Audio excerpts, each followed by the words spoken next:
Hey, welcome to Viking Preparedness. I am Pastor Joe Fox. Welcome to another in the series on community. Today, what I'd like to talk about is how you set your community up. Now, types of communities, there's a lot of ways to differentiate communities. You could have a rural community or an urban community. You could have an all-in community or, a no-in community, talking about finances. You could have a religious community or a secular community. So there's a whole lot of ways to break it up. But what I'm talking about now is how you do your houses, basically. How do you organize the actual community? And let's just get into it, and you'll kind of see what I'm talking about. There's one way that people talk about that I refer to as facilitated area saturation, right? And this is something like what Southern Prepper 1 does. Southern Prepper 1 lives in Carolina, and when preppers watch his channel, right? And so when a property comes up for sale, maybe it's a farmette or a house with some land around it or something like that in his area, he advertises it on his YouTube channel because he knows preppers watch his channel and then preppers will move there, and to him, that's a good thing, right? Now, he's not making money on it. He's not a real estate agent. He's not getting kickbacks, but he wants preppers to live near him. And so he does that. Another guy is James Wesley Rawls, right? And he has his American Redoubt idea where he encourages people of faith who are preppers, and this is basically, Christians, Messianics, whatever, Jews, I guess, I don't know. But people of faith to move to the Northwest, Washington, Oregon, the eastern side, Idaho, Montana, Wyoming, move there and be surrounded by like-minded people. And so that's a way. I do it. I tell you, move to the Ozarks. Come to the Ozarks. It's a great place. I've put guest speakers on the channel telling you why living in the Ozarks is a great place. And in fact, when we meet people who want to move here, we try to assist them in finding a place. We always, we have in our head all the places that are for sale around here. And I say, how much money are you willing to spend? And then I kind of know what's for sale. And we start guiding them to those places. And it's worked pretty well so far. And so those are ways. But is that community? No. That's not community. I mean, come on. Community is more than just living in the same county or the same 50-mile radius or whatever. Think about, 90% of y'all, probably more, right, are not living in community. A big chunk of you worship in some fashion, go to church, and think about your church group.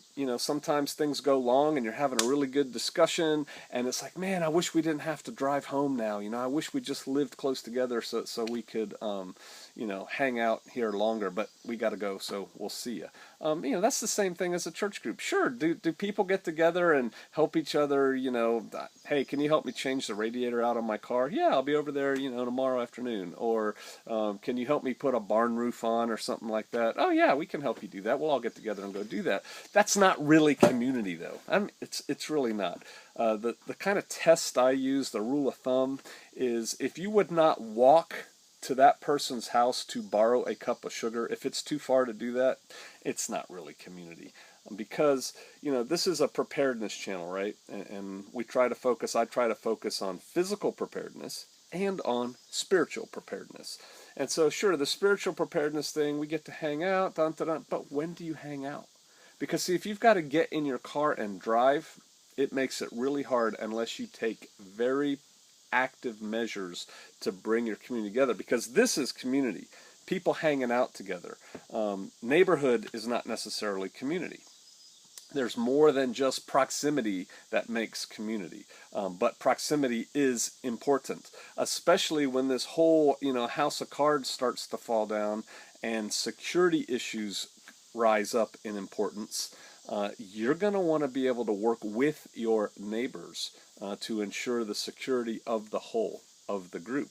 And that means you got to live close together. If, Bob and Sally have a farm 15-minute drive away, and Stu and Sherry have a, 20 acres 30 minutes away, you might as well be in another country as far as being able to help each other at that point. And so that's not really community. If that works for you, that's cool, right? But by my definition, by Pastor Joe's definition, that ain't community.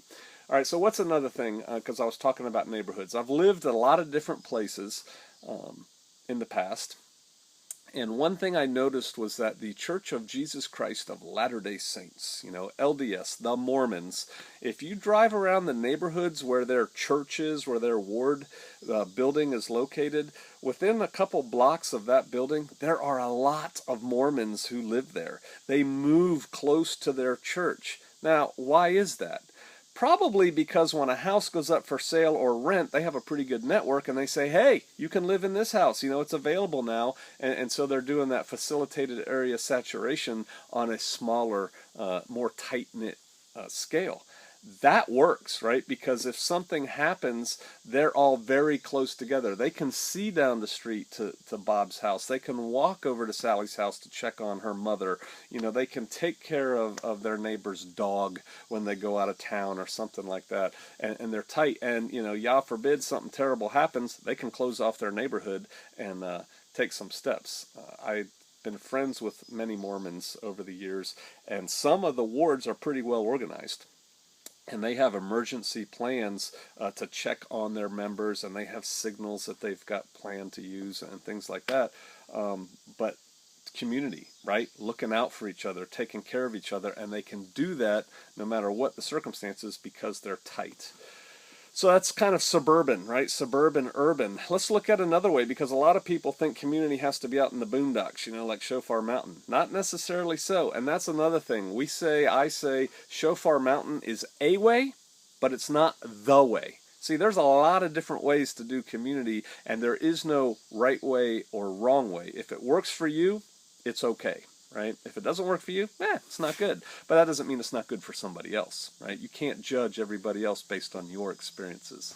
So let's look at another urban thing. There is a church group in, I think, Portland, but it might be Seattle. I think it's Portland, that bought a building on the corner of a street, right, in the city.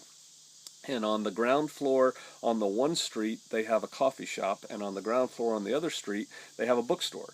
And then up above that, in that building, there's apartments and bedrooms and things like that, and that's where they all live. And so they live together, they work together, they play together, they worship together. They are, in fact, community in a very urban environment, all right? And so that's a way.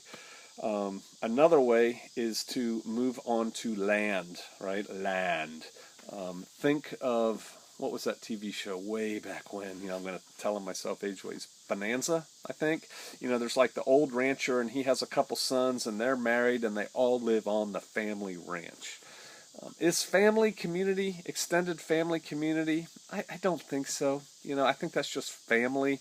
Are there benefits to that? Absolutely, there are. But it's not really community, it's just extended family. Now, if you invite some other people to live on the ranch, then you're starting to build community. But that's a way. So they got land. Now, I did a video a while ago how you can get some land. I'll try to put a link to it here, and maybe we'll do another video on that later, because obtaining the land can be difficult, right? But that's a way. Another way is a group of people go together and they buy land and then subdivide it. So what they're really creating is their own neighborhood, right? It's like, hey, we're going to buy this land. It meets our purpose. It meets our vision for what we want to do for a community. And now we're going to subdivide it into 5-acre lots or quarter-acre lots or whatever we're going to do. And we're going to sell these chunks to people, which then gives them autonomy, right, of some degree. If I don't like it here, I can leave. I can sell my place to somebody else, something like that. That's a way. Another way is, as we did on Shofar Mountain, somebody already owns the land, and then they allow people that meet certain criteria to move onto the land, and then the community starts that way. Land is a problem. Getting a lot of land is a problem. Let me look. How much time do I have? Okay, we're good. And so these are different types of communities, from just moving to the same, region, to moving to the same county, surrounded around a church. I tell people, we just had a woman and her sons come here a week ago, and she came to Shabbat. We hung out for a while, and she's looking for a place to live. And I told her what I tell everybody. It's like, there's a lot of different congregations around here who believe like we do. You should probably go check out several of them, and then when you find one that you click with, that you like, then you should look for housing, living conditions around that area, because she wasn't really interested in living on community. She just wanted to be near a group of people in the Ozarks, right? Which is a good idea. And so, that's a way. But really, you do need to live close to each other if you're going to make this community thing work. And if you don't, like at Shofar Mountain, we have some people who live here on the land. We have people who live off the land, but they're less than a mile away, right, in a real house. Another family lives there. And so we do walk to their house. Not to borrow sugar, because we all have sugar, but we do walk to their house and they walk here.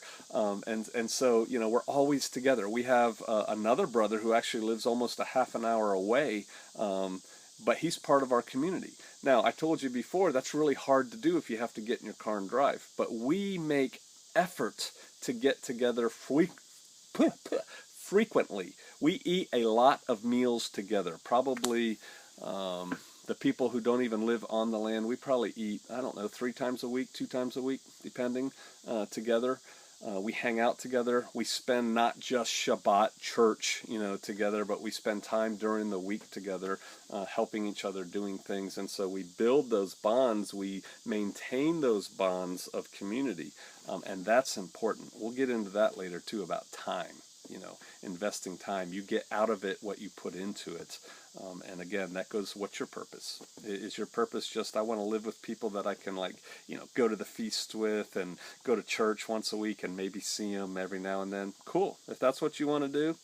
But when this balloon goes up, I think you're probably going to want something a little bit more. We can look at that historically too, and we may with the Israelites. How did the Israelites live? God's chosen people when they were coming out of Egypt. Proximity. All right. Things to think about. Remember, there's no right way or wrong way. There's just a way that works for you. All right. I'll see you out there.